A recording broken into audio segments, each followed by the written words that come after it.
अस्सलाम वालेकुम everyone, welcome back to my channel.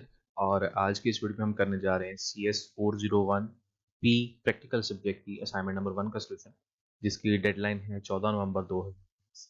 इससे पहले मैं कल ही एक वीडियो बना के हटा हूँ CS 401 की नॉन प्रैक्टिकल जो ओरिजिनल सब्जेक्ट है CS 401 असेंबली लैंग्वेज का, उसकी असाइनमेंट नंबर 1 का सलूशन भी बना के मैं ये वेबसाइट पे और अपने यूट्यूब चैनल दोनों पे डाल दिया है। आप वीडियो भी देख सकते हैं और आप उस कोड को यूज़ करते हुए अपना सॉल्यूशन खुद भी बना सकते हैं अगर आप बनाना चाहें तो।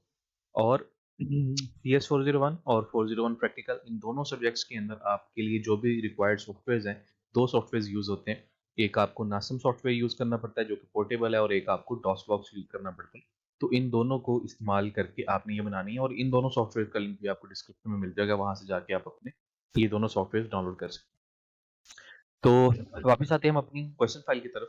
14 नवंबर इसकी लास्ट डेट है, और इसके अंदर सिंपल एक छोटी सी रिक्वायरमेंट है कि you are required to write assembly language that perform क्या कि first of all find the largest number of your VO ID, ठीक है। उसके बाद find the smallest number of your VO ID, और उसके बाद आपके जो लार्जेस्ट और स्मॉलेस्ट नंबर हैं दोनों दोनों को मल्टीप्लाई करेगा, और उनको मल्टीप्लाई करने के बाद उनका जो भी रिजल्ट है उसको मेमोरी में स्टोर करेगा और ऑब्वियसली स्क्रीन पर डिस्प्ले भी करेगा।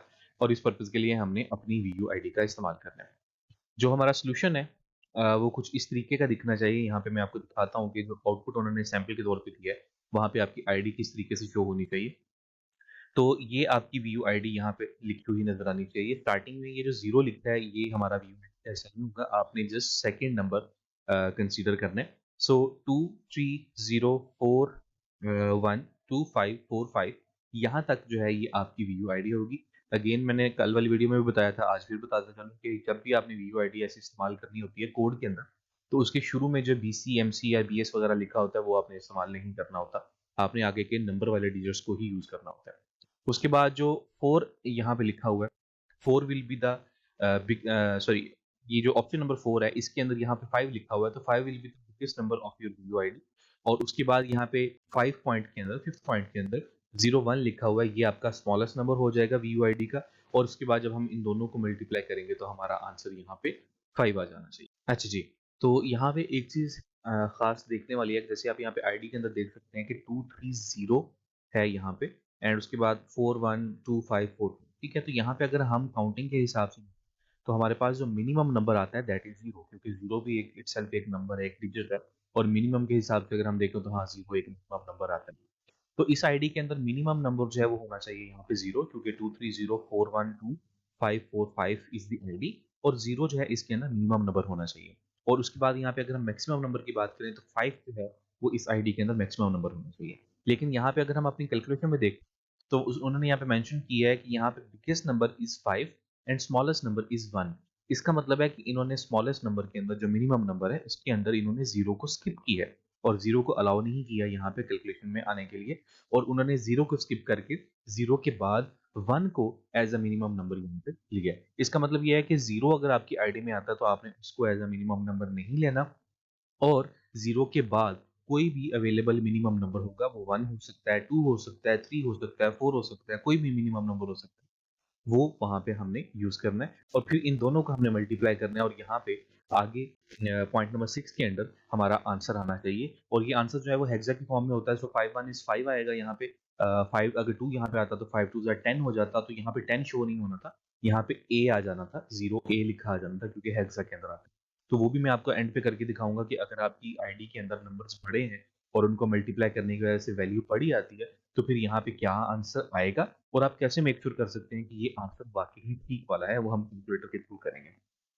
तो इसके पहले हम चलते हैं अपने कोड पे। मैं आपको कोड का थोड़ा सा पोर्शन समझा देता हूँ।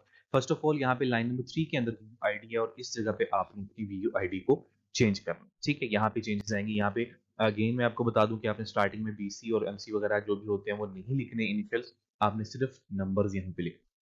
उसके बाद ये जो 3 वैल्यूज़ हैं इनको हम ज़ीरो से ही इनिशियलाइज़ करेंगे, इनको हमने चेंज नहीं करना। स्टार्ट होता है हमारा यहाँ पे, फर्स्ट ऑफ ऑल हम यहाँ पे करते हैं फाइंड मिनिमम वैल्यू, और इसके अंदर आप देखेंगे मैंने एक टेक्निक यूज़ की है जिसके अंदर वो 0 को यहाँ पे स्किप करेगा और 0 को as a minimum value use नहीं करेगा। 0 को स्किप करने के बाद मिनिमम वैल्यू जब उसको यहाँ पे मिल जाएगी, अगेन नेक्स्ट स्टेप के लिए वो मैक्सिमम के लिए आ जाएगा, और मैक्सिमम के अंदर भी 0 को कंसीडर नहीं करेगा। ये चीज़ हमने यहाँ पे मेक की है, ठीक है। तो मिनिमम में भी 0 नहीं करेगा, मैक्सिमम में जीरो नहीं करेगा, तो एक तरफ से हमारा यहाँ पे एक फेल सेफ बन जाती है कि भाई जीरो को ये कंसीडर ही नहीं करेगा, और जीरो के बाद सबसे स्मॉलेस्ट वैल्यू को as a minimum value, smallest value, और सबसे बड़ी वैल्यू को बिगेस्ट वैल्यू जो है वो कंसीडर करेगा। उसके बाद सेव करेगा, मल्टीप्लीकेशन करेगा, रिजल्ट के अंदर हमारा रिजल्ट स्टोर करेगा, और वो रिजल्ट हमें शो करवा देगा। तो अब हम देखते हैं कि क्या इस अकॉर्डिंगली हमारा ये सब कुछ आता ही है। फाइल को कैसे सेव करना है ये सारा मैंने अपनी 401 वाली वीडियो के अंदर समझाया हुआ है, तो मैं दोबारा एक्सप्लेन नहीं करूंगा। तो फाइल हमने सेव की है 401p के नाम से, 401p.asm के नाम से, और अब हम सिंपली अपना डॉस बॉक्स जो है वो ओपन करते हैं, और डॉस बॉक्स के अंदर इसकी कमांड लिख के हम चेक करते हैं कि हमारी ये वैल्यूज इसकी इस अकॉर्डिंगली आती हैं या नहीं। तो मैं इसको कर लेता हूँ थोड़ा साइड पे, ठीक है, एंड हम अपना डॉस बॉक्स ओपन करते हैं यहाँ पे।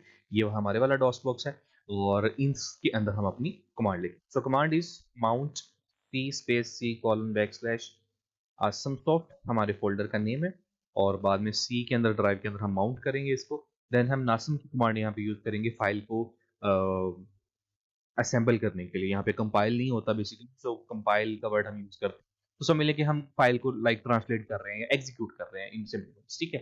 तो हम फाइल को रीड करने के लिए यहाँ पे हम नासम की कमांड लगाएंगे, नासम अपनी फाइल का name 401p.asm space minus O for output, ये ओ है, जीरो नहीं है, ये ओ है, छोटा ओ है यहाँ पे, एंड उसके बाद फिर से 401p.com, ठीक है। ये लिख के एंटर दबाते हैं, और हमारी फाइल में अगर कोई एरर होगा तो वो एरर आपको यहाँ पे शो हो जाएगा। अगर आपके कोड में कोई भी एरर है तो वो एरर आपको यहाँ पे शो होगा। उसके बाद हम यहाँ पे AFD के थ्रू इसको एग्जीक्यूट करेंगे, तो हम यहाँ पे लिखेंगे AFD स्पेस 401p.com, ठीक है जी। सिंपल लिख के हमने एंटर दबाना है, और हमारे सामने हमारा AFD की स्क्रीन जो है वो आ जाएगी, ठीक है। अब यहाँ पे नेक्स्ट जो हमारा काम है, मैं इसको थोड़ा सा इस लिहाज से कर दूं कि ये थोड़ा सा हमें डिफरेंट लगे यहाँ पे। ओके, अब यहाँ पे हमारे पास क्या सीन है कि यहाँ पे सबसे पहले आपने क्या करना है कि आपने अपने कीबोर्ड के ऊपर F1 की प्रेस करनी है, ठीक है। और जब आप F1 की प्रेस करेंगे तो यहाँ पे लाइन नंबर आपके पास प्रोबेबली यहाँ पे सेकंड लाइन आती है, दैट इज लाइन नंबर 0103, ठीक है। तो यहाँ पे हम देखते हैं कि हमारी जो मूव की यहाँ पे जो एडिशन की है, मूव की जो भी हमारी नेक्स्ट कमांड आती है, फर्स्ट कमांड जो स्टार्ट हो रही है वो कौन सी आती है, और हमने सिंपल F1 प्रेस करना है। और यहाँ पे आप देखें कि हमारे पास एक मूव कमांड आई है जिसके अंदर वो कह रहा है मूव SI,010, ठीक है। तो 0103 के अंदर का डाटा जो है वो मूव होना है, तो हम सिंपल यहाँ पे अब एक CMD के अंदर एक कंडीशन एक command type, that is M2 space, और उसके बाद जो नंबर आपका यहाँ पे आएगा मोस्ट प्रोबेबली 0103 ही आएगा, लेकिन मेमोरी डिफरेंसेस की वजह से वैल्यू भी हो सकती है, but that is very rare case. आपका यहाँ पे 0103 ही आना चाहिए, अगर नहीं आता तो वो एक प्रॉब्लम हो सकती है। एंड उसके बाद आपने अपना आंसर मेक श्योर करना है। अगर आपका आंसर ठीक है तो फिर यहाँ पे कोई भी वैल्यू आए उससे फर्क नहीं पड़ता, लेकिन 99.99% आपका 0103 ही यहाँ पे आएगा। और हम यहाँ पे लिखेंगे M2 स्पेस, और यहाँ पे हम लिख देंगे 0103, और ये लिखने के बाद हम एंटर दबाएंगे। जब हम एंटर दबाएंगे तो ये जो फर्स्ट लाइन आपको दिख रही है, जैसे यहाँ पे आप देखें क्वेश्चन फाइल के अंदर, यहाँ फर्स्ट लाइन के अंदर हमें आईडी दिख रही थी, यहाँ पे हमें फिलहाल अपनी आईडी नहीं दिख रही, जो आईडी हमने कोड के अंदर लगाई है विच इज 160401234, ठीक है। तो वो आईडी हमें यहाँ कहीं पे भी फिलहाल नहीं दिख रही, ठीक है, जहां तक मेरा ख्याल है मुझे नहीं दिख रही है कहीं पे भी। तो अगर हम एंटर दबाएंगे तो ये आईडी हमें इस फर्स्ट ब्लॉक के अंदर, फर्स्ट रो के अंदर जो है वो यहाँ दिखनी चाहिए। तो मैं एंटर दबाता हूँ स्क्रीन के ऊपर, और जैसे मैंने एंटर दबाया कीबोर्ड पे तो यहाँ पे सारी वैल्यूज चेंज होंगी। अब यहाँ पे हमारे पास आईडी आ जाती है, दिस इज 1604012, ठीक है। बी तक हमारी आईडी कंप्लीट हो जाती है। यहाँ पे भी आप देखें कि इस बी से लेके यहाँ 3 तक हमारी आईडी जो है वो कंप्लीट हो। ये जो नंबर है ये थोड़े से आगे पीछे भी हो सकते हैं, इनकी काउंटिंग जो है वो BCD से स्टार्ट हो रही है, मेरी यहाँ 012 से स्टार्ट हो रही है, तो ये कोई इशू वाली बात नहीं, ठीक है। तो फर्स्ट रो के अंदर हमारी आईडी यहाँ तक कंप्लीट हो। उसके बाद जो नेक्स्ट हमारे पास है, यहाँ पे मेरे पास यहाँ पे CR है, CDME। तो आगे के जो 3 नंबर्स होंगे जहाँ पे हमारी आईडी कंप्लीट होनी है, इन 3 नंबर्स के अंदर हमारी वैल्यू आनी चाहिए। सबसे फर्स्ट वाले के अंदर हमारी बिगेस्ट वैल्यू, सबसे जो आगे जो सेकंड वाला होगा उसके अंदर हमारी स्मॉलेस्ट वैल्यू, और आगे जो थर्ड वाला होगा उसके अंदर हमारा आउटपुट आना चाहिए, जो कि हमारी फर्स्ट और सेकंड वैल्यू मल्टीप्लीकेशन। तो आईडी हमारी यहाँ पे दिख गई है। अब इस आईडी के अकॉर्डिंग 160401234 के अकॉर्डिंग सबसे स्मॉलेस्ट वैल्यू है 1, और सबसे जो बिगेस्ट वैल्यू है वो है 6 अगर हम 0 को स्किप कर देते हैं। ठीक है, तो अब हमने क्या करना है, स्क्रीन के ऊपर दोबारा से F1 प्रेस करना है और D के अंडर 1 आ जाना चाहिए। 3-4 बार प्रेस करेंगे, हो सकता है आपको 10 बार प्रेस करना पड़े, तो D के अंडर हमारा 1 आ जाना चाहिए। ठीक है, तो मैं यहाँ पे F1 प्रेस करता हूँ। मैंने 5 या 6 बार F1 प्रेस किया है और जंप की कमांड पे यहाँ हमारे पास D के अंडर 1 आ चुका है। अब मैं मजीद 10 के बार तकरीबन F1 प्रेस करूंगा और C के नीचे 6 आ जाना चाहिए। तो मैं यहाँ पे F1 प्रेस कर रहा हूँ और C के नीचे अभी 6 आ जाएगा।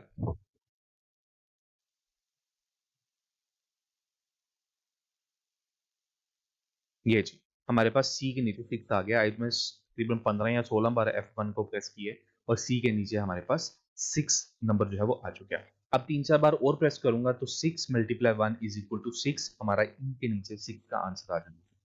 और अब मैं 3 से 4 बार प्रेस किया तो ई के नीचे यहाँ पे 6 आ गया। ठीक है, ये हमारी 3 वैल्यूज यहाँ पे आ चुकी। लेकिन आपने यहाँ पे नहीं रुकना, आपने 3-4 बार और F1 को प्रेस करना है अंटिल यहाँ पे लिखा आ जाए प्रोग्राम टर्मिनेटेड। जैसे यहाँ पे लिखा हुआ है एग्जाम्पल में प्रोग्राम टर्मिनेटेड ओके। ठीक है, तो हम F1 को प्रेस करेंगे, 4 बार मैंने और प्रेस किया है और यहाँ पे लिखा आ गया है प्रोग्राम टर्मिनेटेड ओके। ठीक है, और यहाँ पे हमारे पास जो आउटकम होना चाहिए था वो बिल्कुल वैसा ही है कि शुरू में से लेके एंड तक हमारे पास अपनी आईडी नंबर सी के नीचे जो फर्स्ट वैल्यू है सबसे बिगेस्ट, सेकंड में सबसे स्मॉलेस्ट वैल्यू और आगे ई के अंदर इन दोनों का आउटपुट आ जाता है, दैट इज 616। ठीक है, तो इस तरीके से हमारा जो आउटपुट है, हमारा जो प्रोग्राम है बिल्कुल कंप्लीट हो जाता है। अब आपने क्या करना है कि ये जो कोड आपने लिखा होगा, इस कोड को, ये कोड मैं आपको एक बार स्क्रीन में दिखा भी देता हूँ, अदरवाइज ये कोड आपको मिल जाएगा मेरी वेबसाइट पे। तो ये कोड आप यहाँ से देखें या इसको वीडियो को स्किप करके यहाँ से आप आराम से लिख लें। तो सिंपली ये कोड है हमारा जी। ठीक है, इसको आपने यहाँ से कॉपी करना है सारे कोड को और आपने इस कोड को वर्ड की फाइल में पेस्ट करना है। उसके बाद ये जो हमारा आउटपुट है, इस आउटपुट का आपने स्क्रीनशॉट लेना है इस पॉइंट पे आके और ये एक स्क्रीनशॉट इस स्क्रीनशॉट की तरह आपने यहाँ पे पेस्ट कर देना है। इसके ऊपर ये मार्किंग करने की कोई ज़रूरत नहीं है, वीयूआईडी बिगेस्ट नंबर स्मॉलेस्ट नंबर ऐसे लिखने की ज़रूरत नहीं है। ये जस्ट सैंपल स्क्रीनशॉट था, आपने सिंपल इसका ऐसे स्क्रीनशॉट लेना है और इसको पेस्ट कर देना है। इसको ये मार्किंग वगैरह जो रेड कलर से की हुई है ये करने की ज़रूरत नहीं है। अच्छा जी, यहाँ पे हमारा सोल्यूशन जो है वो कंप्लीट हो जाता है। लेकिन अब थोड़ी सी चेंजेस उन लोगों के लिए जिनकी आईडी के अंदर नंबर्स बड़े हो सकते हैं और एक्सपेक्टेडली इनका आंसर जो है वो एक बड़ा आंसर आ सकता है।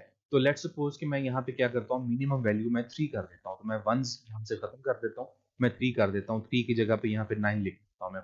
ठीक है, या लेट्स से या 9 ही लिख देता हूँ। ठीक है, अब ये जो वैल्यू है, अगर हम इसको कंपाइल करते हैं तो हमारा जो, सॉरी मतलब जो भी इसको हम रीड करेंगे तो हमारा जो आंसर है उसके अंदर मिनिमम वैल्यू 3 होनी चाहिए और मैक्सिमम वैल्यू जो है वो 9 होनी चाहिए। ठीक है, तो 9 मल्टीप्लाई 3 इज 9 3 27, तो 27 हमारा यहाँ पे आंसर आता है। और 27 को डायरेक्टली हमारा जो डॉस बॉक्स है या जो हमारा ये एएफडी है ये डायरेक्टली नहीं लिखेगा, तो ये किस तरीके से लिखेगा, आप कैसे कंफर्म करोगे कि क्या वो वैल्यू ठीक है या नहीं, क्योंकि इसने आंसर जो है वो हेक्साडेसिमल। तो चेंजेस करने के बाद मैं इसको सेव करता हूँ। सेव करने के बाद हम अगेन डॉस बॉक्स को ओपन करते हैं और फटाफट हम अपनी कमांड लिख के इसको एग्जीक्यूट करते हैं। तो कमांड है जी हमारी mount C space colon Assam soft. ठीक है जी, वो कह रहे जी, आई थिंक मैंने स्पेलिंग गलत लिख दिया, हम दोबारा लिख लेते हैं mount C space P colon soft. ठीक है जी, और यहाँ से हम करते हैं नासम 401p.asm space -o space 401p.com। ठीक है जी, कोई एरर नहीं है और AFD के अंदर हम 401p.com लिख के इसको एग्जीक्यूट करें। ठीक है, एक बार F1 दबाएंगे, 0103 ही आया है यहाँ पे, 2 स्पेस 0103 लिख के एंटर दबाएंगे, हमारी आईडी यहाँ पे लोड हो जाएगी और आप देख सकते हैं यहाँ कि अब हमारी न्यू आईडी यहाँ पे लोड हुई है जिसके अंदर 36040329 हमारी वैल्यू आ जाती है। अब हमने स्क्रीन के ऊपर F1 प्रेस करना है और D के एंडर हमारे पास 3 आ जाना चाहिए जो कि आ चुका है। और उसके बाद इस सी के अंडर हमारे पास मिनिमम वैल्यू जो है वो 9 आ जानी चाहिए और प्रोग्राम टर्मिनेशन के टाइम पे आप देखो कि ई के अंडर हमारे पास वैल्यू आई 1b।